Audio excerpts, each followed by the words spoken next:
Respect, respect, respect. Brother, put some respect on my name. Before we start this video, number one, respect is very, very important. And how do you show me respect? You show me respect by subscribing. That's number one. You can't be watching my videos every single day and not subscribe. When you subscribe, you show me respect.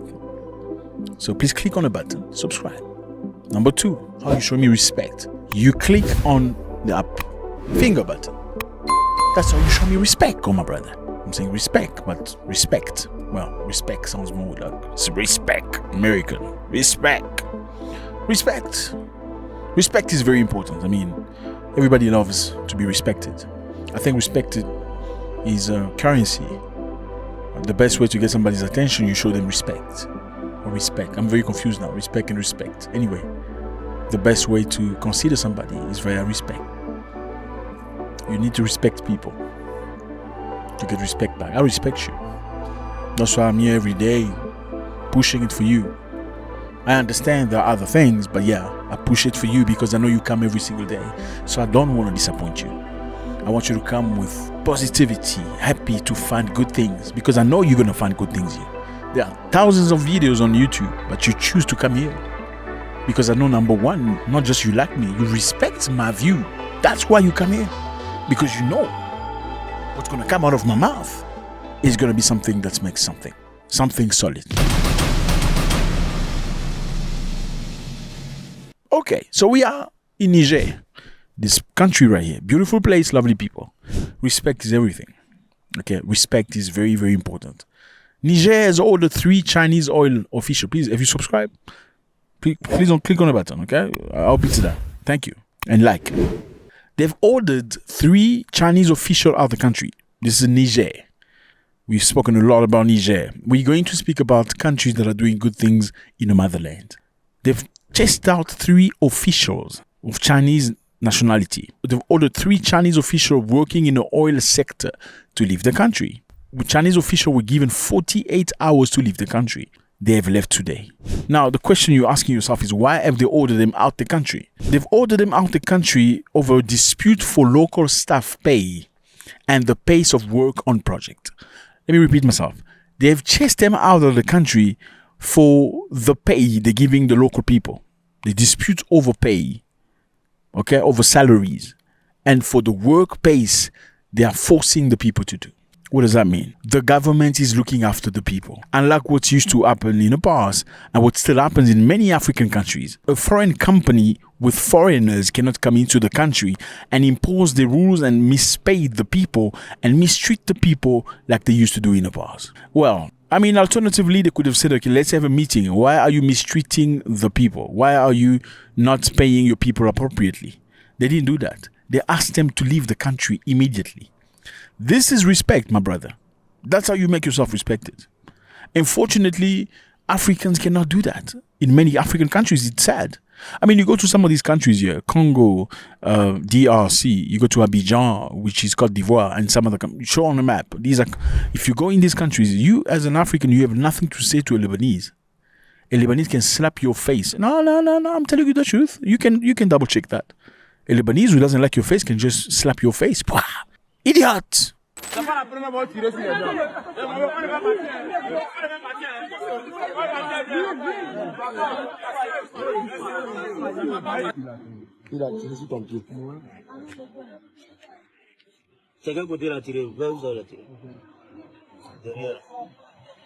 What are you going to do? Nothing.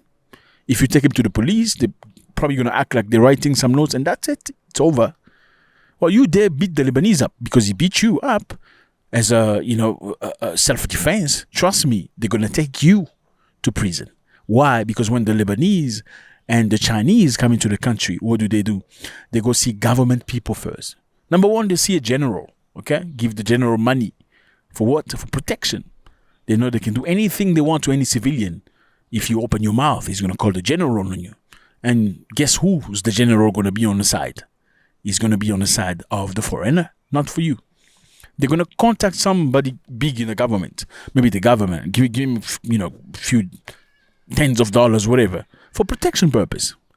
And then they can start mistreating the staff, not paying people for 6 months and there's nothing you can do about it.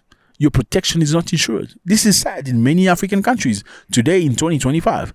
Well, it's not happening in Niger. Okay, they mispay these people. Some of them didn't get their salary on time. Some of them got less money than they should have. They've asked this company to leave. And obviously, Chinese don't play. They will make you work, my brother. You're going to work. You're going to make you work over time. I mean, look in Zambia. We have this stuff in Zambia. In Zambia, there was a moment where there was a governor or a mayor who went to a Chinese company that made Zambians work way too much. These Zambians were not even allowed to go back to their homes, to their wives. They were prevented to going back to their wives. They were forced to stay at work, supposedly because it was COVID or something. They said they were going to get COVID from their wives. Yeah. Okay. My name is Mouse. I'm the mayor of Zack. Okay. Your workers have called me that you don't allow them to go home. So I want to find out why you kept them for 2 weeks. And we've seen where they sleep. Why is that so? Why don't you allow them to knock off?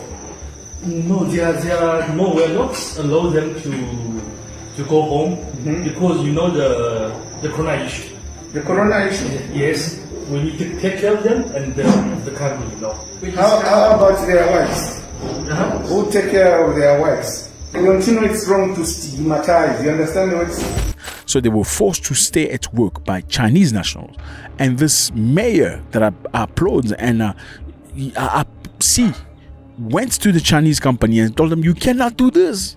This is not China. You cannot do this. These people have to go back to their families. Who's going to look after them? Now, why do you think these Chinese do that? Do you think all of a sudden they think they can just start doing that? Well, they do that because they've spoken to other Chinese who have done it before with no harm done to them. I mean, people can only replicate things they've seen other people do or they've heard their friends and cousins have done in the past. Well, Chinese communicate with each other when they come work in Africa. They know how Africans function. Usually for an African boss or an African government player, an African governor, African mayor, you just give him some money. Once you give him some money, then you have him in your pockets. You can do whatever the hell you want to do to the people, to the workers, to the employees, and all that stuff. Well, it's not happening in Niger. It is not happening in Niger. You went to the wrong place. They've chased them out. Get out of here. Now, this is an oil trading company. It's a big, massive company. It's not a small Mickey Mouse company. As a matter of fact, Niger signed a memorandum of understanding with this company worth $400 million linked to crude oil. $400 million. Imagine a company that brings you $400 million. You've chased 3 of their top directors because they're not paying people appropriately and they're not working by the rules. $400 million. How much is that in South African rand? How much is this in Kenyan shilling? 400 million in Naira. No, forget about Naira. No, I'm just kidding. Put the Naira back. Good. You must respect the Naira. Anyway, it's a lot of money, as you can see.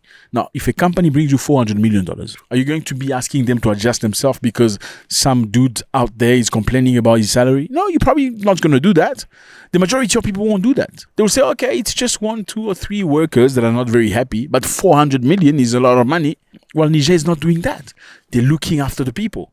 And this is not the first time, my brothers. A couple of days ago, Niger Tourism Ministry rescinded the license of a Chinese-operated hotel in Niamey because of discriminatory practices. Yes, rescinded. That's the word. Rescinded. You gotta sound like, professional, sound rich. Rescinded. Sound like a director, like a politician. Not took back the license, not blocked the license, rescinded the license. So they blocked the license of this company. It's a major hotel that produces a lot of things. The authorities of Niger revoked the operating license of Solux International Hotel in Niamey, a prominent Chinese-owned establishment that has been a symbol of Sino-Nigerian cooperation since its inauguration in 2013. The government cited several reasons for this decision. Why did they rescind the license? You gotta ask yourself. Number one, government cited discriminatory practices, allegations of unjustified denial of access to individuals of other nationality. So, you go to Niger, you build a hotel, and people from other nationality, when they come to a hotel, you don't treat them well. So this hotel is a Chinese-built hotel in Niger, but you don't want Nigerian and other black people to get in a hotel. That is absolutely uncalled for, and this is not new from the Chinese. Again, we talk about respect. It's all about respect. Unauthorized construction. Expansion work carried out without prior notification to the Ministry of Tourism. So, these people come from China into Niger, they get an authorization to build a hotel. They don't have to go through the Ministry of Tourism. They just build the hotel. And this is not new from the Chinese. Again, we talk about respect. It's all about respect. Unauthorized construction. Expansion work carried out without prior notification to the Ministry of Tourism. So these people come from China into Niger, they get an authorization to build a hotel. Then once they start operating, they start building again without getting an authorization from the government. I mean, talking about abuse, like I just allowed you to come here and operate, and all of a sudden now you're building other things, you're building cottages, you're building other battlements and other buildings. It's just crazy stuff. You know what Niger did? Well, they took their license and they kicked them out. Now they force everybody, including Chinese, to go and sleep in Nigerian's hotel. So you're gonna go in Nigerian hotel and sleep, even though you built a hotel for yourself. That's how it's happening in Niger. Brothers, you know, respect is very important, okay? Let me put it this way. If you want to know whether you live in a country that is respected, just ask yourself a question. If I ever was stuck somewhere in Vietnam and I was arrested for whichever reason, will my embassy or my consulate send somebody, a representative, to come and speak for me in a legal way? Will my country send someone, actually, if I got stuck in the Philippines or Singapore, put in jail, wrongly put in jail, or in the police, will they send somebody to come and check on me? That's how you know the level of respect of your country. Well, many countries in Africa is not respected. They don't respect you. They just throw you in there like ships and coats. That's another put it in there. Yeah, many people, many Africans in Asian countries, lots of Africans in jail, never been processed or judged or anything, and there's nobody to be sent to go check on them. The embassy sends nobody. That's why I'm saying to you, sometimes it's good to change nationalities, your citizenship. Go find, I'm sorry, you were not born with a flag here. White people created countries. It never existed in the past. So maybe you need to go find another country where you can be respected if you go, Anyway, you also need a country that reflects respect for the people. This is how you make yourself respected. If your foreigners come into your country to do business, they need to respect the locals. It is very, very important. And Niger is leading the way because, I'm sorry, Chinese don't respect anybody. There's data for that to prove. In Zimbabwe, there's a Chinese company that didn't pay the workers. The workers went to ask for money for their salary. They got shot. How do you explain that? What kind of level of disrespect? And how did the Chinese guy get a gun? Number one, in Zimbabwe. Number two, how do you shoot somebody in his country for asking you his salary? In Kenya, there was a Chinese guy that was insulting everybody. So I hate Kenya. All of you stink. All of you stink. Even the president stink. You all thieves and you stink. You can report him to the police, or you can take him to court if he was unfair to you. Yes. Why are you diverting your anger to me? Really? Yeah. It's like you are punishing me. Because you are Kenyan. So you are punishing me because I'm... Everyone, every Kenyan, even Anna, this is all the Kenyans, like a monkey. Even Uhuru, Kenyatta, all of them. It's like a monkey. Yeah, sure. The president of this country. Yeah, sure. Well, congratulations to Kenya for sending that dude back to his country. Yes, he insulted the president on video camera. They have no respect for you. Yes, some Chinese are doing good things. We're not going to put everybody in the same box. But Africans' duty is to make Africans respected. Congratulations to Niger. Okay, let's clap hands. Let me know how you feel about this. It was a great pleasure. Before you leave, YouTube says a lot of you guys are not subscribed. Please subscribe. Drop a comment. It's always a great pleasure. God bless.